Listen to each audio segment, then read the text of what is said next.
So is a home lab just a pile of dusty servers humming away in someone's basement mining Bitcoin like it's 2013 again? That's one idea, but actually Home Lab is exactly what it sounds like. It's your own technology sandbox for installing, testing, and maybe breaking stuff while learning at your own pace, hopefully without knocking out power to half your neighborhood. But, them the breaks, right? The best part of starting a home lab is you don't need fancy, expensive hardware. In fact, you can probably use or start one with whatever you have lying around, whatever technology you might already have.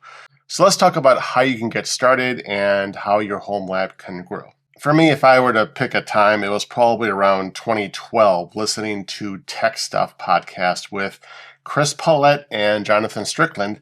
They were talking about this new $35 computer called the Raspberry Pi, and I remember thinking, well, that's a really cool idea. That sort of planted the seed for me, not the Pi itself specifically, but the idea that computing and tinkering could be fun and affordable. Fast forward a few years and I was watching channels like Craft Computing, Lawrence Systems, and Crosstalk Solutions, and I remember thinking, okay, all this looks really cool and all, but what would someone need to run virtual machines for? Is configuring VLANs in a small household necessary? It wasn't so much how would I do this, but more importantly, why would I do this? What's the point? So I started setting up websites and virtual machines on a Synology DS214 Play, which is about 11 years old now.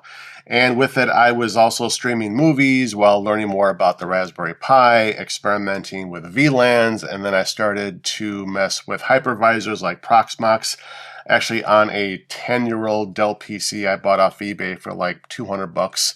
But I didn't know what a home lab was. I didn't know it was a thing. I was just kind of making stuff up as I went along and seeing what I could make, then break, then hopefully fix again. So if you're like I was, you were probably interested in tinkering and messing with technology, but you weren't really sure how to start or even what counted as a home lab, then you're exactly who this video is for. Again, my goal isn't to convince you that you need a server rack or to get a $1,000 dedicated firewall or to emulate what I have. The goal is to give you some ideas and help you start simple, build gradually, understand why each step matters. So as we're going through this, I'll reference some common home lab terms, things like network attached storage or NAS, VLANs, containers, virtual machines. Don't worry if these are still a bit fuzzy. I'll explain them in context as we go, and by the end you'll know exactly why they matter and maybe where to use them. We'll look at 3 different levels, from entry level to more advanced, so you can see exactly what's possible at each stage. For the first level, let's identify the hardware we already have lying around, be it an old laptop, 3rd generation Raspberry Pi, maybe a 2014 NAS like the one I have. If you have any of these items, or a mix, you can certainly start a home lab. Now, if you're like a lot of people, your home network is probably just the router your internet provider gave you, and that's completely fine. You don't need to rip that out or buy anything fancy or anything expensive. But there's one small upgrade that'll make a big difference, which is adding a basic Netgear or maybe a TP-Link Ethernet switch, maybe with 4 to 8 ports, unmanaged, under $30. And unmanaged just means you don't have to configure anything. There's no dashboard to log into, no settings to tweak. Just plug the switch into your ISP router, and now you have extra Ethernet ports for all of your devices. Ethernet is always more reliable than Wi-Fi anyway, and the Wi-Fi might not be great on older devices. If we're starting with an old NAS, that's already a great foundation. A NAS, or network attached storage, is basically a small computer whose main job is to store files and make them available across your network. You can use it to archive family photos, stream your DVD library with Plex, or even host a simple website or blog. And if all you've got is a basic old laptop or desktop, that's actually perfect. Older hardware runs Linux extremely well, and Linux is just a lightweight operating system that gives you a lot of control and efficiency if you're not familiar with it. With Linux, you can install Docker, which is a tool that lets you run containers.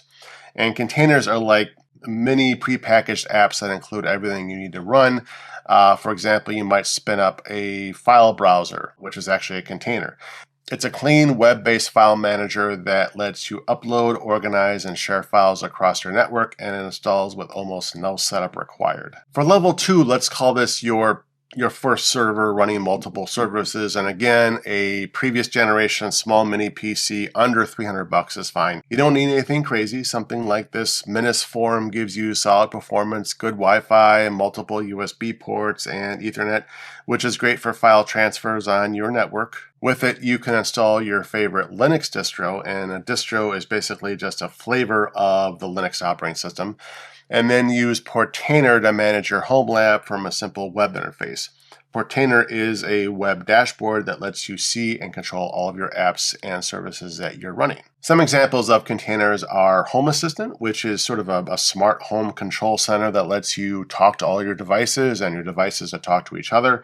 You can run Nextcloud, which is basically your own private Google Drive for syncing files, folders, and even calendars. And you can even run Jellyfin, which is like your own personal Netflix for your movie and TV collection. Maybe at this stage you also start looking into managed switches so you can separate parts of your network. For example, you might want your Homelab isolated from your everyday home devices. That's where VLAN comes in. And a VLAN or virtual LAN lets you create separate lanes of traffic, let's just say, inside the same physical network. So your smart TVs and your phones stay in one lane and your Homelab experiments stay on another. That way they're not fighting and bumping into each other.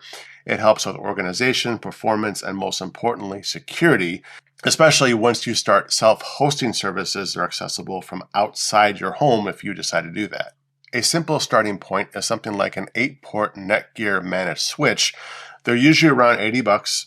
Managed switches also give you a web interface, so you can have much better control over what's happening on your network. Within the web interface, you can see what devices are using bandwidth, enable or disable ports individually, and even use features like link aggregation if you ever add a NAS with 2 Ethernet ports. Plus, managed switches help prevent network loops, which can accidentally take your entire network offline. Ask me how I know.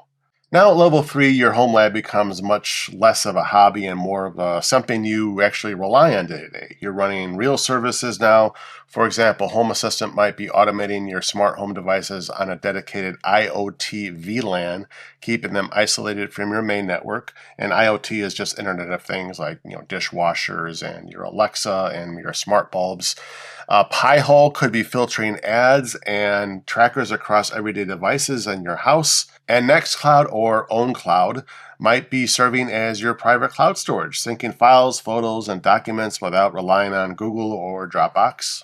You also might have a dedicated NAS at this stage, whether it's something like a Ugreen or QNAP appliance or a full Truenas or Unraid setup. And both Unraid and Truenas can do more than just store data. They actually run containers and virtual machines, so your storage server might be for hosting apps, automations, or even a Minecraft server for your friends. But this is also where people might introduce a Proxmox server specifically for virtualization. The idea is Truenas and Unraid start as storage servers that also run VMs, while Proxmox is a virtualization platform first that can also use whatever storage you attach to it. So if you want clean separation, easier backups, snapshots, and the ability to run multiple operating systems side by side, Proxmox makes that really straightforward and is super simple to use.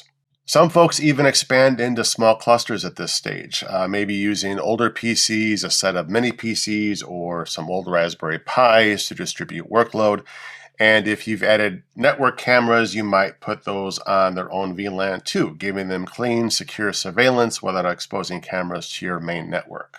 And that's the cool part. Even as your Homelab becomes useful and stable, you really never stop learning or iterating. For example, I've been debating whether to add a dedicated firewall appliance, something like OpenSense or pfSense. A dedicated firewall gives you more control over how traffic moves through your network, lets you create tighter firewall rules, and even improve security by inspecting isolated devices more intentionally. And this is Gemma. The question for me is whether I actually need that extra layer right now. My current setup is already segmented with VLANs and it's stable, so a dedicated firewall would be more about kind of like fine-tuning and visibility rather than solving a problem. But I'm still weighing the benefits, and if you've gone down that road yourself already, I would love to hear how it worked out for you and if you're still using it, so let me know in the comments. So there's always something in your home lab you can tweak or experiment with. It's a rare blend of practical and playful to serve your curiosity and your goals. So if you're just getting started or deciding what project comes next, I hope this helped give you some clarity and hopefully some inspiration.